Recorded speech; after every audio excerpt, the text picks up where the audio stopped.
क्या आपने कभी जादू वाला कुआं देखा है? अगर नहीं देखा है तो आज की कहानी उसी पर है।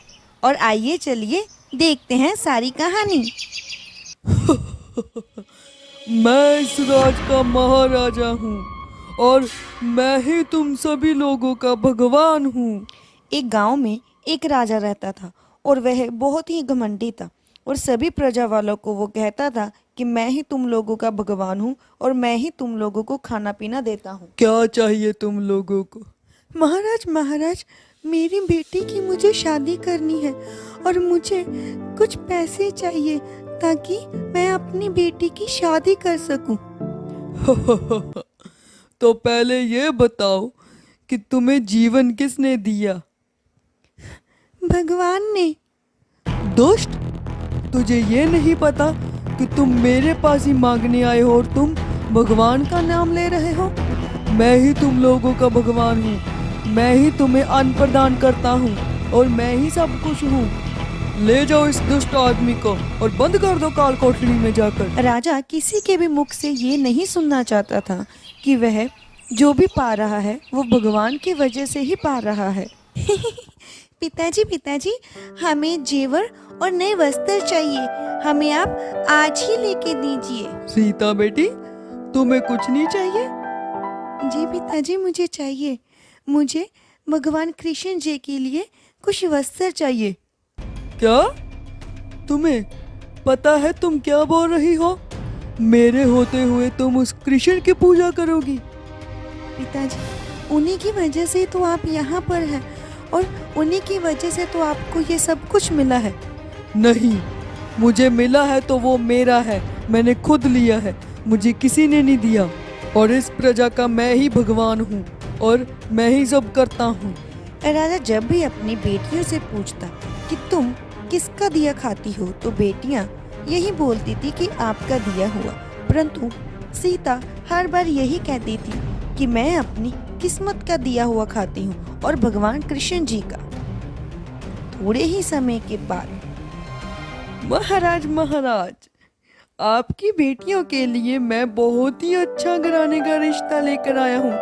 वह लोग पुष्ट कोटि के महाराजा हैं और उन सभी लोगों का सोने का व्यापार है। ठीक है, हमें मंजूर है और तैयारियां शुरू की जाए। सीता, जी पिताजी। अब भी तुम्हारे पास समय है। मान लो कि मैं ही भगवान हूँ और मैं ही तुम लोगों को सब कुछ देता हूँ। नहीं पिताजी, मैं अब भी यही कहूँगी, अगर मैं कुछ खाती हूँ, अगर जीती हूँ तो वह केवल अपनी किस्मत की वजह से और भगवान कृष्ण की वजह से ही मैं ऐसा जीवन व्यतीत करती हूँ। तो ठीक है, अब मैं तुम्हारी शादी एक कोहड़ी के साथ करूँगा। मैं फिर देखूंगा कि तुम्हारी किस्मत तुम्हें कैसे ठीक रखती है और एक न एक दिन तुम्हें वापस मेरे पास ही आना होगा। महाराजा ने अपनी तीनों बेटियों का विवाह एक अच्छे घराने में किया था, परंतु सीता का विवाह उसने एक अपाहिज और कोहड़ी के साथ कर दिया था और उसको घर से बेदखल भी कर दिया था। सीता का जिसके साथ विवाह हुआ था उसके पास कुछ भी नहीं था, ना घर ना ही दौलत, और वह भीख मांगकर ही अपना गुजारा करता था। और जब उसकी शादी हुई, मुझे माफ कर दीजिए, मेरी वजह से आपकी जिंदगी भी खराब हो चुकी है महारानी। मुझे महारानी मत कीजिए, अब से आप मेरे पति हैं और ये मेरी किस्मत का ही फल है। आज से आप मुझे मेरे नाम से ही पुकारोगे, कभी भी अपने आप को मुझसे छोटा नहीं समझोगे। चलिए हम जाकर खाना ढूंढते हैं। अल्लाह के नाम पर कुछ दे दो, कुछ दे दो अल्लाह के नाम पर।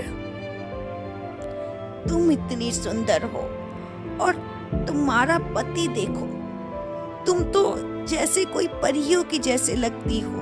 तुम इसे छोड़कर किसी और से शादी क्यों नहीं कर लेती हो? और तुमने इसके साथ शादी क्यों की है? जैसा श्री कृष्ण जी को माताजी मंजूर होगा मैं वैसा ही करती हूँ। ठीक है, ये भी तो सही है कि ये तुम्हारी किस्मत का ही असर है। चलो कोई बात नहीं, ये लो कुछ खा लो।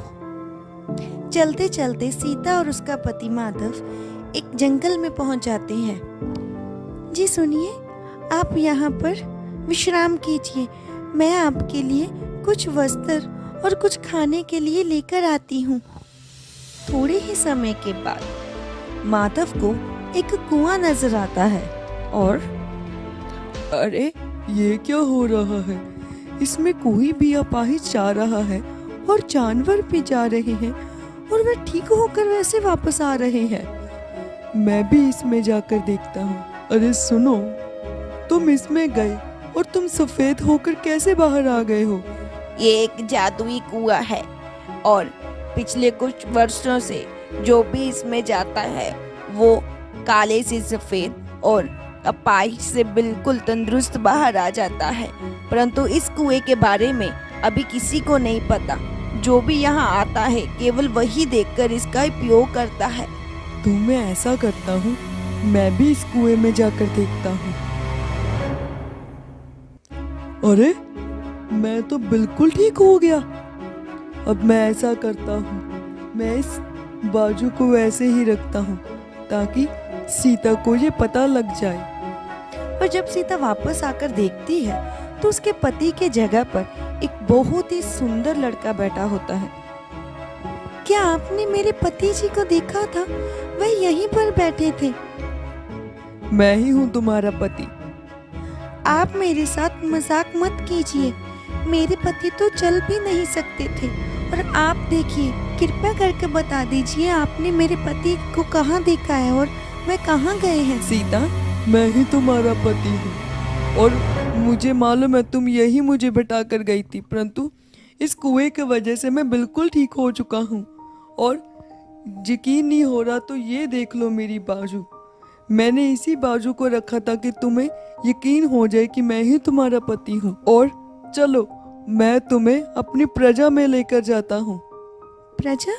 कैसी प्रजा? आपके पास तो रहने के लिए एक घर भी नहीं है और प्रजा किसकी है? मेरी ही प्रजा है। मुझे इस बीमारी की वजह से उस प्रजा से निकाल दिया गया था और मैं अपने इलाज की वजह से वहां से बहुत दूर आ चुका था, परंतु आज उस प्रजा में मैं जा सकता हूँ। तो वे दोनों प्रजा की ओर जाते हैं और वहां जाकर सभी लोग फिर से अपने राजा को देखकर बहुत खुश होते हैं क्योंकि वह अब बिल्कुल तंदुरुस्त थे। और दूसरी तरफ सीता के पिता का किसी वजह से सारा साम्राज्य और उनका सभी गहना सभी कुछ चला जाता है और वह बहुत ही गरीब हो जाता है और अब वह सीता के पति से मदद मांगने के लिए आता है। अरे पिताजी, आप? सीता बेटी, तुम यहाँ पर? और तुम यहाँ क्या कर रही हो?